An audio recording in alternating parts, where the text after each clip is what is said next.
ሰላም ጤና ይስጥልኝ ተከበራችሁ ተመልካችና አድማጮች፣ አሁን ሁለተኛ ዙር የወጣ አዲስ መረጃ አለ። በዚህም ደረጀ በላይና ሀብቴ ወልዴ የሰጡት መግለጫ አለ። ሀብቴ ወልዴ በዚህ ጉዳይ እጅግ በማዘኑ የተነሳ እንዳለቀሰ እንግዲህ ተንቀሳቃሽ ምስል እየወጣ ይገኛል። ወደ ጉዳያችን ቀጥታ የምናመራ ይሆናል ማለት ነው።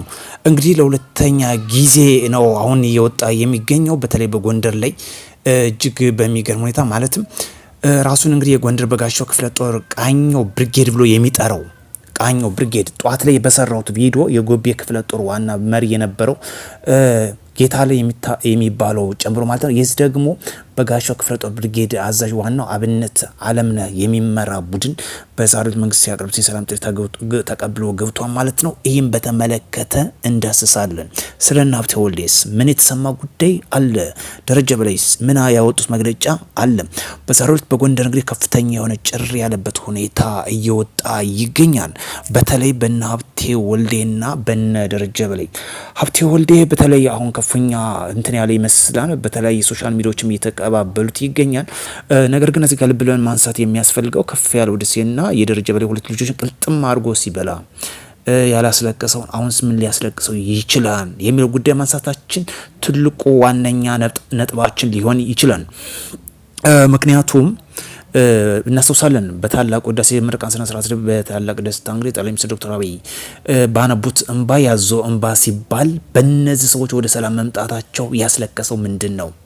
አንደኛ ከምናነሳበት ዋነኛ ነጥቦች የጎንደር መሪነቱ ያበቃለታል ማለት ነው። በርካቶች ታጣቂዎች ወደ ሰላም ከመጣ ጥቅም የሚያገኘው ያጣን። ለዛ ነው እንግዲህ እንደሆነ አንዱ የሚያመላክት ጉዳይ ነው። በተናጠል በርካታ ገብተዋል። እሱን ጉዳይ ደግሞ በቀጣይ ቪዲዮ የምናነሳው ይሆናል። ስለዚህ ኢትዮጵያውያንና ትውልድ ኢትዮጵያውያን ባለም ዳርቻ ያላችሁ ሁሉ ሰብስክራይብ ማድረጋችሁን እንዳትረሱ፣ ከጦርነት አይጠቅምም በማለት እንግዲህ ጎንደሬው በጋሻው ጦር ቃኘው ክፍለ ጦር ብርጌድ ዋና አዛዥ የነበረው አብነት አለምነህን ጨምሮ ማለት ነው በዛሬው ዕለት 2 ዲሽቃ መግባቱ ነው የተገለጸው። በትናንትና ማታ ማለት ነው በወጣው መግለጫ የጎቤ ክፍለ ጦር ዋና መሪ የነበረው ጌታለ የሚባለው ማለት ነው እሱን ጨምሮ 1 ዲሽቃና ሌሎችን ብሬና ስናይፐር እንደያዘ ማታ እንደገባ ዘግቤላችሁ ነበረ። በዛሬው ደግሞ ከሰዓት ማለት ነው በጎንደር በጋሻው ክፍለ ጦር ብርጌድ የሚመራው አብነት አለምነህ ተብሎ የሚጠራው በዋና አዛዡ ማለት ነው ዲሽቃ ጨምሮ ሌሎችን ብሬንና ሌሎችን ተኋላ ቀር መሳሪያዎችን ጨምሮ እስከ ሙሉ ብርጌዱ እንደገባ ነው መረጃው የወጣ ማለት ነው። ስለዚህ በዚህ በተነሳ እንግዲህ ሀብቴ ወልዴ እጅጉን ክፉኛ እንደተመታ መግለጫ እየሰጡ ይገኛሉ። ደረጀ በላይ ተለይ የሚያሳዝን ነው የሚል መግለጫ አወጣን። በሰጠው መግለጫ በህዝብ ሀብት የተገዛ መሳሪያን ወስደው ለጠላት ማስረከባቸው የሚል ነው መግለጫ የሰጠ። ነገር ግን እዚህ ጋር ቆም ብለን ማሰብ የሚያስፈልገው እነዚህ መሳሪያዎች የተገዙ በማን ናቸው? ከየትስ የመጡ ናቸው?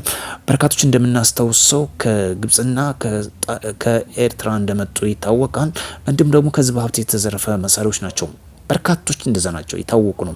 በዚህም እንግዲህ መግለጫዎች እየሰጡ ይገኛሉ። ስለዚህ ማስተባበያ የማይሰጥበት አሁን እየወጣ ይገኛል ማለት ነው። ደረጀ በላይ 2 ልጆችንና የከፍ ያሉ ደሴን ቅልጥም አድርጎ የበላ ሀብቴ ወልዴ ነው። አሁን ግን በዚህ ጉዳይ እንዴት ሊያለቅስ ይቻለ? ቆም ብለን ማሰብ የሚያስፈልገው በዛን ታይም እንደዚህ ያላደረገውን አሁን ጎን ያሉት ዋና የሚያዝዘውን የሚያስተዳድረውን እየፈረሰ የመንግስት ሰላም ጥሪ ሲቀበል የሱ አስተዳደርነት ውሃ የበላው የመጣ ይሆናል። ሌሎች ደግሞ እንደውም ማስተባበያ እየሰጡ ይገኛሉ። ደረጀ በላይ እና ሀብቴ ወልዴ ከስልጣን ይልቀቁ፣ ሌላ ምትክ ይሰጡ፣ ማስተዳደር አልቻሉም። ምክንያቱም እየበተኑት ይገኛሉ። ይህ ብቻ አይደለም፣ እርስ በርስ የቆየንበት አዙሪት ደረጀ በላይና ሀብቴ ወልዴ አሁን በርቅ ሰላም ይፈታ እንጂ ዋና ጦዙ የነሱ ምክንያት ነው የሚልም መግለጫ አሁን በአዲስ እየወጣ ይገኛል ማለት ነው። ባይዘው በዛሬው ዕለት በርካታ ወንድሞች እየገቡ ይገኛሉ። በተናጠል በርካታ ገብቷል። እሱም በሁለተኛ መረጃ የምመለስበት ይሆናል። ስለዚህ ታጥቃችሁም ተንቀሳቀሱ ወንድሞች፣ አሁንም በሩ ክፍት እንደሆነ ነው መረጃው የሚያመላክተው።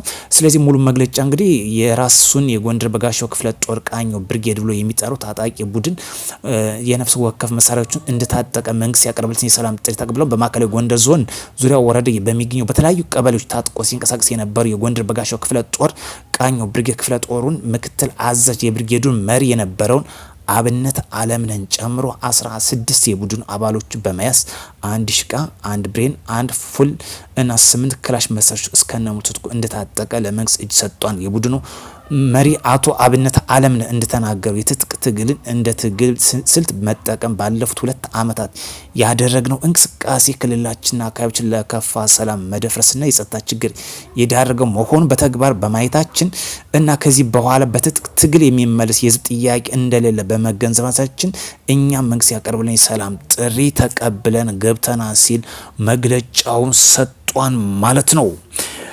በጣም የሚገርምና የሚገርም ጉዳይ ነው። አንድ ነገር እዚህ ጋር ከምናነሳባቸው ሁለት ነጥቦች አሉ። አንደኛ ሀብቴ ወልዴ ያለቀሰ ለምንድን ነው? የደረጀ በሌ ልጆች ሲበሉ ያላለቀሰበት ለምንድን ነው? ከፍ ያለው ደሴ ሲሸኝ ያላለቀሰበት ምንድን ነው? ዶክተር አብይ ሲያለቅስ እሱ ደግሞ ያዞንባ ያሉበት መግለጫስ ምንድን ነው? ሁለቶች በጣም የሚገርሙ ነጥቦች ናቸው። ከዚህ ጋር ከምናነሳው የስልጣን ሽኩቻ ጎንደር ላይ እንደቆየ ይታወቃል። ደሴና የደረጀ ልጆች በሀብቴ ወልዴ ቅልጥም ብለው የተበሉ ጉዳይ ነው። ለዚህ ደግሞ ሊያለቅስ የማይችልበት ጉዳይ እንደሆነ ይታወቃል። አሁን ደግሞ ይህ የሆነበት ስልጣኑ የሚያጣበት ጥቅም የሚያጣበትና ጎንደር ላይ ያለው የፋኖ አደረጃጀት የሚበተንበት አንዱ አመላካች ጉዳይ ስለሆነ ነው። ሌላኛው ጉዳይ በደስታ አምባ የመጣ በታላቁ ህዳሴ ግድብ ከጠቅላይ ሚኒስትሩ የተመለከትነው ጉዳይ አለ። ይህን ደግሞ ማሳሰቢያ የሰጡበት የራሳቸውን ጥቅምና የስልጣን ጉዳይ ለማስተባበል የተጠቀሙበት መሆኑ ይሄ ሀቅ ነው፣ ሊሰመርበትም የሚገባ ነው። ስለዚህ ውድ ኢትዮጵያውያን ለሰላም መስጠት ዋጋ አለው።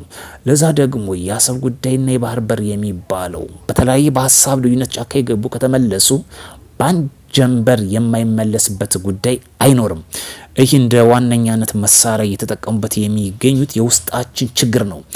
ለአብነት የህወሓት የፋኖና የሸኔን ጉዳዮች ግፋ በለው በማለት የውስጣችን ችግር በማባባስ የውጩን እንዳንመለከት እያደረጉን ይገኛሉ።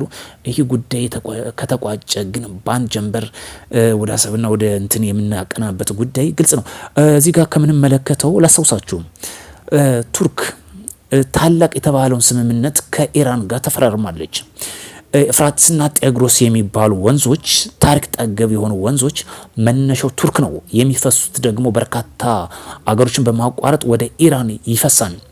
ስለዚህ ቱርክ ደግሞ ይህን ወንዞች በከፍተኛ ሁኔታ እየገደበች ነው። ለዛ ደግሞ ካሳ ከኢራን ጋር ተፈራርማለች።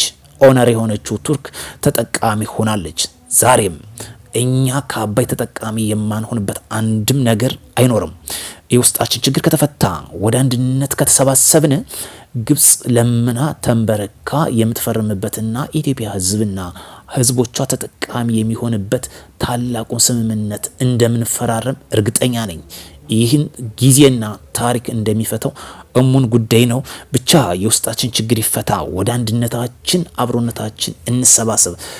ለዚህ ደግሞ በሀሳብ ልዩነት ጫካ የገቡ ወንድሞቻችንና በንግግር በድርድር ጉዳዩ ካለቀለት እመኑኝ የአባይ ጉዳይ ግብጽ ካሳ የምትከፍልበት ሩቅ እንደማይሆን ግልጽ ማሳያ ነው።